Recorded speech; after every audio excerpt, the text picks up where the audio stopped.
Fabio Quartararo yang kehilangan kesempatannya untuk menang secara dramatis di GP Inggris mulai tidak sabar jika kekalahan ini berlanjut meski gaji tinggi tak mencegahnya untuk pergi dari Yamaha.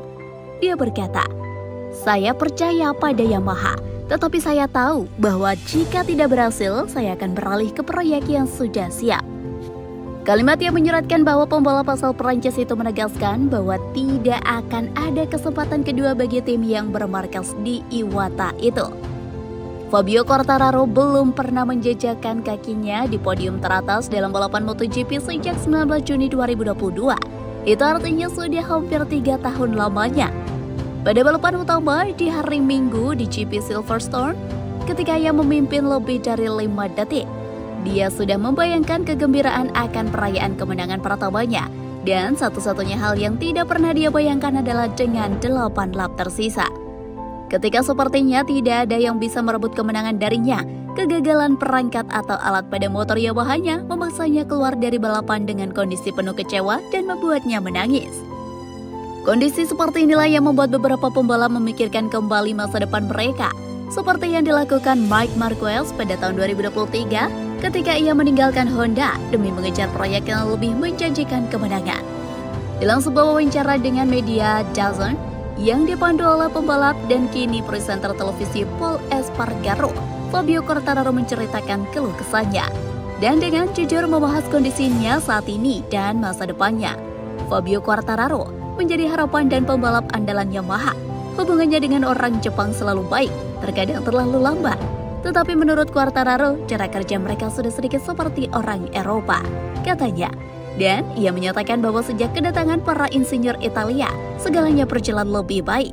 Namun dia mengakui bahwa dia punya beberapa tawaran dari pabrikan lain sebelum memutuskan untuk melanjutkan dengan Yamaha tahun lalu. Saat ini, Quartararo memang belum memutuskan untuk pindah dan masih memberi kesempatan. Namun, hanya sekali dan jika masih gagal lagi, ia sangat terbuka untuk pindah proyek lain jika Yamaha tidak menunjukkan perkembangan nyata. Hal yang paling saya benci adalah ketika ada orang yang saya temui dan bertanya bagaimana motornya. Kalau kamu melihat saya berada di posisi ke-14, ya jangan tanya saya lagi, kata Quartararo.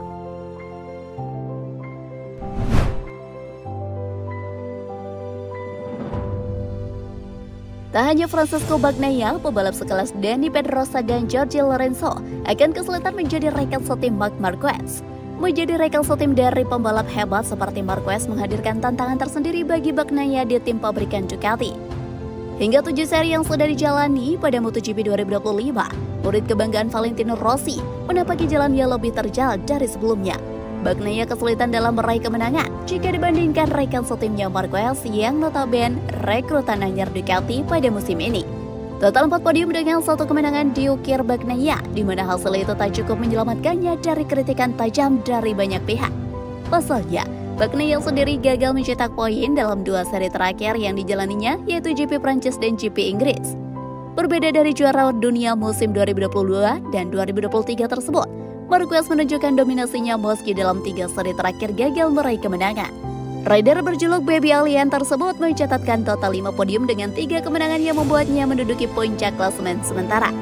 Tak sedikit pihak yang menilai kesulitan Bagnaia pada musim ini terjadi atas keputusan pabrikan Italia itu untuk mendatangkan Marquez.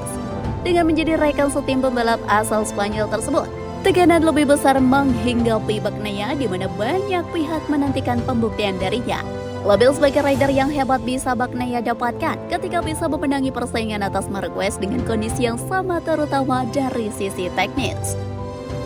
Ketimpangan yang terjadi antara Marquez dan Bagnaia hingga sejauh ini mengundang sorotan dari pengamat MotoGP Michael Leverty untuk berkomentar. Melalui siaran TNT Sport, Leverty sangat memahami kondisi psikologis Bagnaia di mana adanya tekanan setelah rekan setimnya tampil lebih baik.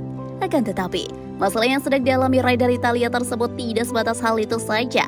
Dalam kesempatan yang sama, Leverty juga menjelaskan bahwa Bagnaia bukan satu-satunya pembalap yang kesulitan ketika menjadi rekan setim Marquez. Nama-nama hebat pada masa lalu seperti Dani Pedrosa sampai Jorge Lorenzo juga mengalami situasi yang sama seperti Bagnaia pada saat ini.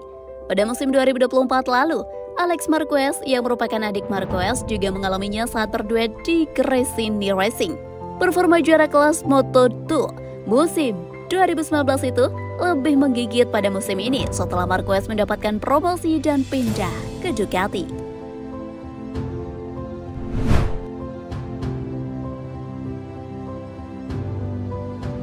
Meskipun belum diumumkan secara resmi, disinyalir kuat Jorge Martin pindah tim, di mana pabrikan Honda dikabarkan siap menampung dan menawarkan kontrak menggiurkan.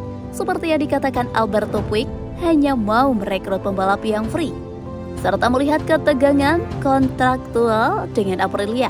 Maka sangat dimungkinkan pembalap Spanyol itu akan mengakhiri kerjasama lebih awal akhir tahun ini dan mengabaikan musim 2026, terutama jika performa Aprilia tak kunjung membaik. Jorge Martin akhirnya angkat bicara tentang kontrak Aprilianya. Dikabarkan dia akan mengambil cuti dari Aprilia hingga 2026. Di dalam surat terbuka yang ditujukan kepada awak media dan penggemarnya, dia menjelaskan status terkini kontraknya dengan Aprilia. Sang juara dunia bertahan MotoGP itu menegaskan bahwa dia akan menggunakan klausul khusus dalam kontraknya untuk bisa melepaskan diri mulai musim 2026. Awalnya berita tentang Martin yang cedera permanen akan meninggalkan tim pabrikan Aprilia setelah musim ini menyebar begitu cepat setelah GP Perancis dan juga menjadi topik utama selama balapan akhir pekan lalu di GP Silverstone. Kemudian pihak Aprilia menegaskan posisinya bahwa Martin tidak bisa begitu saja lepas dari kontrak. Kontrak antara Aprilia Racing dan Jorge Martin sah dan berlaku, dan karenanya harus dihormati oleh kedua belah pihak hingga berakhirnya kontrak yakni akhir 2026. Aprilia Racing sepenuhnya mematuhinya dalam syarat dan ketentuan yang disepakati dan akan terus melakukannya di masa mendatang. Kalimat terakhir itu ditujukan kepada Honda, perusahaan Jepang yang secara terbuka mengakui minatnya pada Martin.